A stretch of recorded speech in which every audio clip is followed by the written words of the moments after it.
suivez la Minute Info sur Africa 2040, à la une de l'actualité africaine cette semaine. Gabon. Au Gabon, la situation est tendue avec la Banque mondiale. Dans une note datée du 1er juillet dernier, l'institution monétaire annonce la suspension des décaissements auprès du Gabon. La Banque mondiale reproche au Gabon d'avoir cumulé plusieurs mois d'arriérés de paiement de sa dette. Le gouvernement reconnaît n'avoir pas payé à temps, mais parle des simples problèmes techniques qui ont déjà été réglés. Burkina Faso. Près de la frontière nigérienne, on en sait davantage sur la reconquête par les militaires burkinabés de la ville de Mansilla. Il y a 3 semaines, des terroristes proches de Jnim liés à Al-Qaïda avaient attaqué le détachement militaire et plusieurs quartiers de cette localité. Plus d'une centaine de soldats burkinabés avaient été tués. Les autorités de transition n'avaient pas communiqué dessus, mais des unités spéciales ont bel et bien mené une contre-offensive. Et très rapidement après l'attaque, Mansilla a bel et bien été reprise aux terroristes. Sénégal.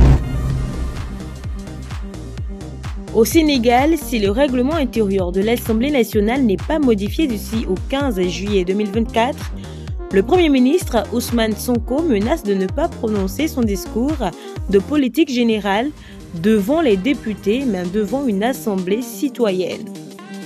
Le refus du Premier ministre d'effectuer sa déclaration de politique générale a provoqué la colère des élus de l'opposition qui réfléchissent à la manière d'empêcher Bassirou Diomaye Faye de dissoudre l'Assemblée nationale. Afrique du Sud. En Afrique du Sud, les 32 nouveaux ministres du gouvernement d'union nationale ont prêté serment ce mercredi 3 juillet lors d'une cérémonie au Cap. Ils seront épaulés par 43 ministres délégués. Un nouveau et jeune ministre prend son poste, Ronald Lamola, précédemment ministre de la Justice. Côte d'Ivoire. Pour les éliminatoires des phases de groupe comptant pour la 35e édition de la Coupe d'Afrique des Nations de football prévue au Maroc en décembre 2025 et janvier 2026, la Côte d'Ivoire est logée dans le groupe G avec le Tchad, la Zambie et la Sierra Leone. Ces répartitions ont été rendues publiques à l'issue des tirages au sort qui ont été faits ce jeudi 4 juillet 2024 à Johannesburg, en Afrique du Sud.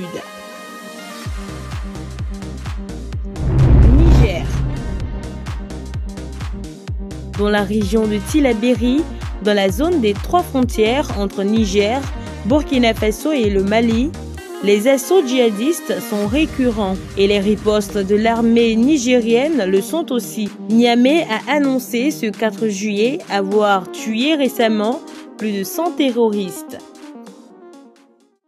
À l'international, le Hezbollah a déclaré avoir tiré plus de 200 roquettes dans le nord d'Israël jeudi 4 juillet au lendemain d'une première série de tirs du Hezbollah et de l'élimination d'un commandant de mouvement libanais par Israël. L'armée israélienne a ensuite annoncé avoir frappé en riposte des positions dans le sud du Liban, juste après avoir fait état d'alerte aux roquettes et aux incursions aériennes partout dans le nord d'Israël jusqu'au plateau du Golan occupé.